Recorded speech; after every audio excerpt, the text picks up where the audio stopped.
રામ રગડા ને હનુમાન તગડા નો ભજે એના ઘરમાં થાય ઝઘડા. જય જય સીતારામ. અહીંયા શિકાર કરવા લોકો આવતા તો એની આટું સિંહ બની જતા, તળાવમાં માછલા પકડવા આવતા, એને મહારાજે ખૂબ પરચા આપ્યા છે. એવી માન્યતા છે કે મહારાજ પોતાના આતરડા ધોઈને પાછા ફિટ કરી દે. મેં તાત્યા તોપે જયારે ગુજરાત ક્ષેત્રમાં આવ્યા ત્યારે આ જગ્યામાં અને નાકા બાવાની વાવ ધાંગધ્રામાં એક સંતાન હતા. કીધું બાપુ સુખડી બનાવવાની છે પણ ઘી તો છે નહીં. તો બોલે લે આવ બજારમાંથી. બાપુ ભોળા હતા તો બોલે બાપુ આજ તો શનિવાર બજાર બંધ. તો બોલે અત્યારે આ તળાવમાંથી 3 ડબ્બા કાઢ લ્યો, કાલ નાખી દેજો પાછું. દાદાઓના સમયમાં બાપુએ ભંડારો કર્યો, કાલુગીરી મહારાજ બાપુએ ભંડારો કર્યો તો એનું બિલ ચૂકવવામાં થોડું મોડું થઈ ગયું. તો ગામના સુબેદાર સાહેબ જે એ વખતના હશે એને કઈ બાપુના અપશબ્દ કીધા હશે. તો કાલુગીરી મહારાજ અહીંથી રૂપિયાનું ગાડું ભરીને મોરબી દરવાજે આવ્યા. તંબલકા ડાકુ પ્રખ્યાત. એમાંથી એવા કોઈ ક્ષત્રિયના દીકરાને લગ્ન લાગી ભર જુવાનીની, આ જીવત સમાજ ઉભી જોઈ. કોઈ કતલખાને લઈ જાતું હોય તો એ તો પછીની વાત. જે લઈ જવાની વાત કરે એનું જ કર નાખો છે, પછી ગાયની વાત. એવું જો આપણે કડકાઈથી આ નિર્ણય નહીં લઈ તો આપણી ગૌને, આપણી માતાને ક્યારેય ન્યાય મળશે નહીં.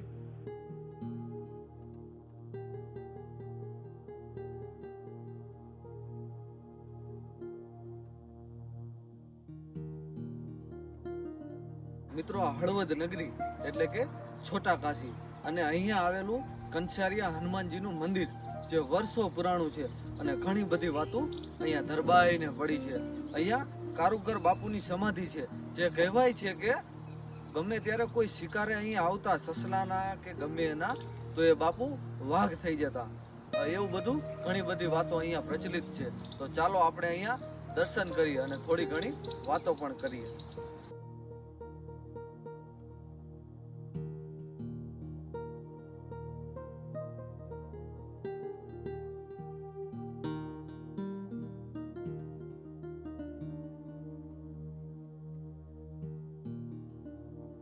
તો મિત્રો, આ જગ્યા વિશે આપણે થોડી વાતો બાપુ અને થોડી ચર્ચા કરીએ. રામ જય ગિરનારી. ઓમ નમો બાપુ, આપનું નામ? મારા નામ થાણાપતિ ધવલપુરી મહારાજ. તો બાપુ, અહીંયા આ જગ્યાના અનુમાન કેટલા વર્ષથી હશે? 250 વર્ષ જૂની સમાધિ है आया. श्री दिगंबर श्री कालूगिरी महाराज, ध्रांगध्रा स्टेट, सर अजीत सिंह का गुरु जी का समाधि स्थान है. तात्या तोपे आरे जયારે लड़ाई अंग्रेजों के समय में तात्या तोपे जયારે गुजरात क्षेत्र में આવ્યા ત્યારે આ જગ્યામાં અને નાગા બાવાની વાવ ધાંગધ્રામાં એક સંતાન હતા એવો કોઈ આ ઝાલાવાડના પુસ્તકમાં ઉલ્લેખ છે. સિદ્ધ કાલુગીરી મહારાજ આ ક્ષેત્રની અંદર શ્રી દિગંબર અવસ્થામાં જીવત સમાધિ લીધેલ છે. આ જંગલ માત્ર કી જગ્યા અત્યારે તો 21મી સદી પ્રમાણે જુગ પલટાઈ ગયો. આખે આખા 250 વર્ષ લઈ ગયા. રોડ થઈ ગયા, લાઈટો આવી ગઈ, પાણી આવી ગઈ, મંદિર બની ગયા. પણ આ હનુમાનની સ્થાપના 250 વર્ષ પહેલા શ્રી દિગંબર કાલુગીરી મહારાજે કરી. અને આ જગ્યામાં કાલુગીરી મહારાજના સમાણા બાદ શ્રી મહંત આનંદપુરી મહારાજ, જેને આખું આ ગામ હળવદ ક્ષેત્ર મોટા બાપુ તરીકે ઓળખે છે, એ આનંદપુરીજી મહારાજનું આગમન થયું. સંધ્યાગીરી બાપુ ભઠાવેડી ગિરનારી જે ભૂદેવ હતા હળવદના, એના ગુરુ ને એ ગિરનારી બીજા અહીં કણબીપરાના પટેલો, ભરવાડો, બધી જ્ઞાતિમાંથી 2-3 જણા જઈને બાપુને કીધું. કેદારના ધરે બાપુ રહેતા. આ કેદાર ન્યા પેલા આનંદપુરી બાપુ ન્યા રહેતા. ન્યા ગામના બધા માણસોએ જઈને બાપુને વીનવા. બાપુ પધાર્યા આયા. બાપુએ અવિરત 50 વર્ષ ગાદી, મહંતાઈની ગાદી ભોગવી. તેમને બાદ મહંત સંતપુરી મહારાજ, એને આ ગામ ભુરિયા બાપુ તરીકે ઓળખે. એ સંતપુરી મહારાજ ગાદીએ આવ્યા. એને આ મંદિરની પ્રતિષ્ઠા કરવાઈ. એને આ જગ્યાનો ખૂબ વિકાસ કર્યો. આશરે બચપનથી જીવન આઈને આ ગુજાર્યું. સંતપુરીએ 40, 45, 50 વર્ષની ઉંમરમાં એને એનો શરીર છોડ્યો. મારા ગુરુભાઈ લખતા હતા, આનંદપુરી મહારાજ મારા ગુરુજી લખતા હતા. તો એ સંતપુરી મહારાજ સમાણા બાદ અમે આવ્યું. અહીંયા એક માતાજી એ રહેતા હતા મીરામાં. એ મીરામાં આ હળવદ અન્નક્ષેત્રની અંદર ગામની અંદર ખૂબ અવિરત સેવા આપી. પછી માતાજી સંન્યાસ લીધો. આનંદપુરી મહારાજની ખૂબ સેવા કરી, સંતપુરી મહારાજની ખૂબ સેવા કરી, આશ્રમની ખૂબ સેવા કરી ને માતાજી પણ કોરોનાના સમયમાં સમાઈ ગયા. પછી સંતપુરી મહારાજ સમાઈ ગયા. મહારાજના સમાણા બાદ અમે આવ્યા ને ગુરુ મહારાજની દયાથી, સમાધિ વાળા સિદ્ધોની દયાથી, હનુમાનજીની દયાથી, तन मन धन थी गुरु महाराज चलवा रहा है, एक चला रहा है. वहाँ भगवती अंबा का मंदिर है, दत्त महाराज ना मंदिर है, महादेव ना मंदिर है, सिद्ध गणेश भगवान ना मंदिर एम करीने पंचदेव ની આયા સ્થાપના કરેલ છે. ભૂકંપ બાદ આ મંદિર બન્યું. પાછળ તળાવ છે. ઈ તળાવ ઘીયું તળાવ કહેવાય છે. શ્રી મહારાજ આનંદપુરી બાપુ સમાણા એને તો 20 વર્ષ 22 વર્ષ થવા આવ્યા. પણ એ સમય દરમિયાન બાપુ કથા બેસાડી હતી ને આ હળવદ ક્ષેત્રની અંદર આજના તારીખમાં પણ દર શનિવારે બજાર બંધ રહે છે. બીજા કોઈ વારે નહીં, દર શનિવાર. હું કામ કેમ કે हनुमान जी का स्थान ज्यादा. तो ये शनिवार के दिन शुक्रवारे रात नो समय હતો. महाराज के सुखड़ी बनाना. सवारे छोकराओने ने बापू ने याद न रह्यो तो बीजे दी शनिवार થઈ ગયો. ઘી ક્યાંય મળ્યું નહીં બજાર ને. महाराज ने सुखड़ी बनावવાની હતી. કથા ચાલુ હતી આ જગ્યામાં. તો એ કથા દરમિયાન બાપુએ કીધું, છોકરાઓએ બાપુને કીધું, બાપુ સુખડી બનાવવાની છે પણ ઘી તો છે નહીં. તો બોલે લઈ આવો બજારમાંથી. બાપુ ભોળા હતા. તો બોલે બાપુ આજ તો શનિવાર, બજાર બંધ.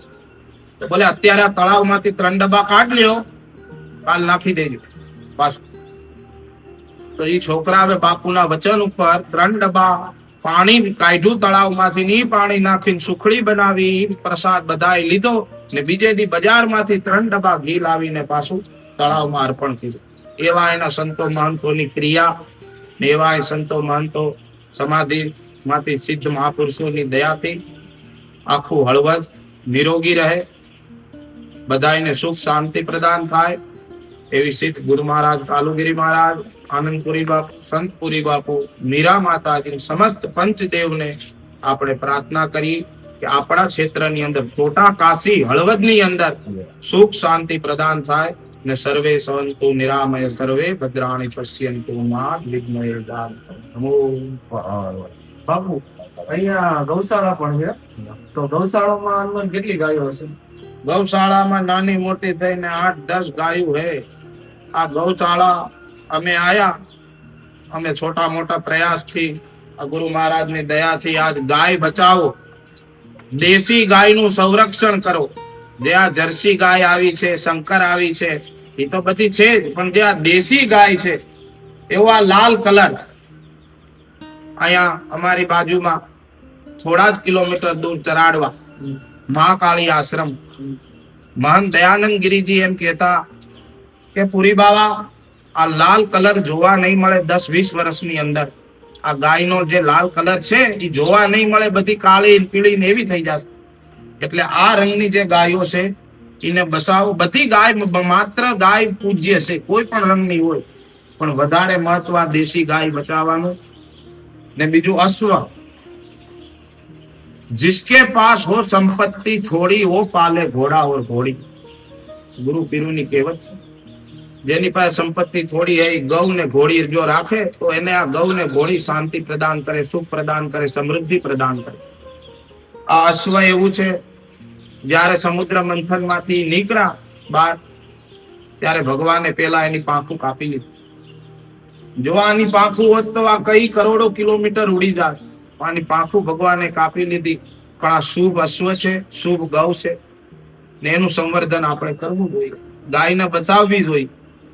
કોઈ કતલખાને લઈ જતું હોય, જે લઈ જવાની વાત કરે એનું જ કરી નાખો છે, પછી ગાયની વાત. એવું જો આપણે કડકાઈથી આ નિર્ણય નહીં લઈ તો આપણી ગૌને, આપણી માતાને ક્યારેય ન્યાય મળશે નહીં. તેથી આપણે કડક વિચારણા ગાય પ્રત્યે દરેક જીવના મનમાં કડક વિચારણા હોવી જોઈએ. ગાય ઈ માં છે દરેક જીવને, હિન્દુ હોય, મુસલમાન હોય, ફ્રાન્સ હોય, ચાઇનીઝ હોય, જે જાતિ પર એને ખબર પડવી જોઈએ ગાય માતા છે. એ ક્યારે થાય? જ્યારે આપણે બધા એકત્ર નિર્ણય લેવું. ત્યાં ખૂબ મહેનત થઈ રહી છે દેશ આખામાં ગાયને રાષ્ટ્રમાતા ઘોષિત કરવા માટે, ગાયને કતલખાના બંધ કરાવવા માટે ખૂબ મહેનત થઈ રહી છે. પણ જે આપણે એક એક જણાને જોડવા મળશું તો આ ગાયનો જલ્દીથી જલ્દી સારો નિર્ણય આવશે. બાપુ આ જગ્યા તો આમ તો બહુ પુરાણી જગ્યા છે. તો અહીંયા મેં આ સમાધિ જોઈ સંતની, એ કયા બાપુની સમાધિ છે? એક તો છે શ્રી દિગંબર કાલુગીરી મહારાજ, પંચદશ નામ આવાન જૂના અખાડા. તો એ બાપુ વિશે ઘણું હળવદ વાસીઓ દ્વારા પણ મેં સાંભળ્યું છે. તો એમના વિશે થોડી માહિતી આપો. આ બાપુ અત્યારે તો એવા કોઈ ગઈઢા બુઢા હયાત હોય કે ન હોય મને ખબર નથી, પણ જે આજથી 10-20 વર્ષ પહેલા જે ગઈઢા બુઢા હયાત હતા એ વાતો કરતા એમના દાદાઓના સમયમાં બાપુએ ભંડારો કર્યો કાલુગીરી મહારાજ. અહીંથી તે ઠેઠ કણબીપરા સુધી સાધુની પંગત થઈ. કેટલો મોટો બાપુએ ભંડારો કર્યો હતો. એનું બિલ ચૂકવવામાં થોડું મોડું થઈ ગયું તો ગામના સુબેદાર સાહેબ જે એ વખતના હશે એને કઈ બાપુનો અપશબ્દ કીધા હશે તો કાલુગીરી મહારાજ અહીંથી રૂપિયાનું ગાડું ભરીને મોરબી દરવાજે આવ્યા. હાલો લઈ લો તમારે બેને કેટલા લેવા આવો. એવા સિદ્ધ મહાપુરુષોના કઈક પરચા છે. એવી આયના લોકોની અંદર બાપુ પ્રત્યે શ્રદ્ધા છે, વિશ્વાસ છે. અહીં સુધી પહોંચી નથી શકતા પણ ઘરે બેઠા પણ એ મહારાજના નામ લીએ છે. દીમાં 1 વાર 2 વાર જેને મહારાજનો અનુભવ છે. બાકી તો અહીં ઘણા આવે દર્શન કરીને વયા જાય હનુમાનને, પણ હનુમાનને બેસાડવા વાળા જ કાલુગીરી બાપુ છે. સમાધિ એ કોઈ દર્શન જેને ખબર છે કે સમાધિ કેને કહેવાય, સમાધિ એટલે શું, અને એમાંય પાછી આ જીવત સમાધિ. સાધુનું શરીર પૂરું થઈ જાય ને 5 સાધુ જઈને નાખી દે ખાડામાં એમ નહીં, એની મેળે મરજીથી બેઠા ગમે ત્યારે બહાર નીકળી શકે. એમાં નક્કી જીવ હત્યા માટે સિંહ બની જતા, અને અહીંયા શિકાર કરવા લોકો આવતા તો એની આટું સિંહ બની જતા, તળાવમાં માછલા પકડવા આવતા એને મહારાજે ખૂબ પરચા આપ્યા છે. એવી માન્યતા છે કે મહારાજ પોતાના આતરડા ધોઈને પાછા ફિટ કરી દે. એવી આ કાલુગીરી મહારાજની સમાધિ છે. આજના તારીખમાં વીછી કરડો હોય ઝેરી, આ વિજ્ઞાનનો યુગ છે. ડાક્ટરીને આપણે આગળ રાખવી જોઈએ, પણ આ તો અમારા નજર દીઠા અનુભવ છે. અમે આ વાડી વિસ્તારમાં રહી છે. અહીં કઈક મજૂરોને અડધી રાતે 2 વાગે 1 વાગે વીછી કરડ્યાની પીડા હોય ને, મજૂર અહીં રોતા રોતા આવે, બાપુની સમાધિએ પગ આમ 3 વાર પસાડે ને હસતો હસતો પાછો અહીંથી જાય. એટલા બાપુ ઝેરી. એનું નામ કાલુગીરી મહારાજ, શ્રી દિગંબર, મિર્જાપુર પરિવાર, શ્રી પંચદશ નામ આવાન જૂના અખાડા. પછી આવ્યા આનંદપુરી મહારાજ. આજે સફેદ સમાધિ તમે જે મેહુલભાઈ બતાવી, મેહુલ ના એ બતાવી, શ્રી મહંત આનંદપુરી મહારાજની સમાધિ. એ મધ્યપ્રદેશના ચંબલ ક્ષેત્રના દરબાર ઘરનું શરીર બાપુ ને ત્યાં ચંબલ એટલે ચંબલ કા ડાકુ પ્રખ્યાત. ને એમાંથી એવા કોઈ ક્ષત્રિયના દીકરાને લગ્ન લાગી ભર જુવાનીની અંદર ને સાધુ બની ગયા. ભ્રમણ કરતા કરતા ગુજરાતમાં આવ્યા. ગુજરાતમાં કેદારને ધરે થોડાક દી રહ્યા. ત્યાં પછી બાપુનું આ જગ્યામાં આગમન થઈ ગયું. પછી અહીંથી એ બાપુ પાછા થોડાક દી આટું ગોરી ગામ ઘનશ્યામપુર ગયા. ગોરી ઘનશ્યામપુર ગયા. ત્યાં ચંદ્રમૌલેશ્વર મહાદેવની સ્થાપના આનંદપુરી બાપુએ કરાવી છે. પછી ગોરી ઘનશ્યામપુરમાં બાપુ રહ્યા થોડાક દી, મહાદેવની સ્થાપના કરી. પછી ગામને મંદિર સુપ્રત કરીને બાપુ પાછા કંસારીએ આવતા. અહીં સદંતર બાપુએ 50 વર્ષ ગાદી ભોગવી. સંતપુરી મહારાજ આવ્યા. સંતપુરી મહારાજ બચપનના સાધુ, બચપનની ફકીરી એની આ હળવદ ગામમાં ભણવા ગાતા બાપુ. સ્કૂલની અંદર ગામ બધું મુદ્દે નજર રાખે છે. અને બાપુ આ કંસારી હનુમાનજી નામ કેમ પડ્યું? અહીંયા મલિંદા સડે. આપણે કાઠિયાવાડની અંદર મીઠો કંસાર, કંસાર એટલે મલિંદો. એક રૂપે મલિંદો જ કહેવાય. કોક તળીને મલિંદો કરે, કોક એવી રીતે કંસારની જેમ કરી નાખે. એવો આ કંસારિયા હનુમાન. અહીં મીઠો પ્રસાદ સુખડીના રૂપે, ચૂરમાના રૂપે, કંસારના રૂપે, લાપસીના રૂપે ભગવાનને અર્પણ કરવામાં આવે છે, એટલે આ કંસાર. અને આ સ્થળ કઈ જગ્યાએ બાપુ? આ સ્થળ છે, આ વિસ્તાર જ બાપુની દયાથી, કાલુગીરી મહારાજની, આનંદપુરી મહારાજ, સંતપુરી મહારાજની દયાથી આ વિસ્તાર આખો કંસારી જ કહેવાય છે. આ જગ્યા હળવદની અંદર, હળવદની સીમમાં મોરબી ચોકડીથી માળિયા રોડ ઉપર વન વગડો હોટલ જે બની છે અત્યારે નવી, એની પાછળના ભાગમાં આવેલી છે. રોડ ઉપરથી મંદિર દેખાય છે. મારેલો હતું કંસારિયા હનુમાનનું, અત્યારે મારેલું છે. અને અહીંયા સેવામાં બીજા ક્યાં ક્યાં બાપુ છે? સેવામાં તો બાપુ અત્યારે વર્તમાન में थानापति धवलपुरी महाराज, મારા ગુરુભાઈ હે મહેંત પરણેશ્વરપુરી મહારાજ, અમે બે સંતો અહીંયા અવિરત ગુરુ મહારાજ જે કરાવે એ પ્રમાણે કરી છે. બાકી ઘણા એમ કહે છે બાપુના મગજ ટાઈટ, તો આમાં એવું છે ભગવાન, સાધુનો મગજ જો ક્રોધી ન હોય તો પ્રજા લેવા દઈએ નહીં. બીજી વસ્તુ, બાપુ કોઈને પૂછીને બાપુ બન્યા નથી, એની મરજીથી બની, એટલે સાંભળવાનું એના ગુરુનું આવે. બીજા કોઈનું ઓછું સાંભળે, બાપુનો સ્વભાવ એવો હોય. પણ અત્યારે 21મી સદી છે, થોડાક બાપુ સુધરી જાય, પ્રજા સુધરી જાય, મજા આવે. પણ સમાધિનો મહિમા આ હળવદ ક્ષેત્રને ખબર પડે કે સિદ્ધ કાલુગીરી મહારાજ, સર અજીતસિંહ ધાંગધ્રા સ્ટેટના જો ગુરુ હોય ને, ઈ આપણે હળવદની અંદર સમાધિની અંદર જીવત જો બેઠા હોય ને કઈક માણસો એના નામ ઉપર તરી જતા હોય, તો આપણે અચૂક મહિને, 2 મહિને, અઠવાડિયે ઘણા માણસો આવે જ છે. કોઈ પેદલ આવે, ઘણા ચાલીને આવે પગપાળા, કોઈ કણબીપરામાંથી ચાલીને આવે, કોઈ હળવદમાંથી ચાલીને આવે. ઘણા બાપુની શરણે આવે છે. જેને ભાવ, શ્રદ્ધા, વિશ્વાસ હોય, અચૂક પધારે, દર્શન કરે, પાવન થાય.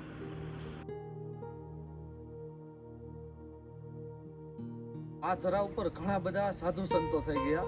આ મારી પાછળ જે જોઈ રહ્યા છો તે પણ એથી છે. અહીંયા આવીને પરમ શાંતિનો જાણે અનુભવ થાય, લાગે કે એમનું તપ હજી પણ અહીંયા છે એવી તમને અનુભૂતિ થાય. એટલું પવિત્ર અને શાંત વાતાવરણ છે. આ છે પ્રભુ હનુમાનનું મંદિર અને અહીંયા બાપુ બિરાજમાન છે.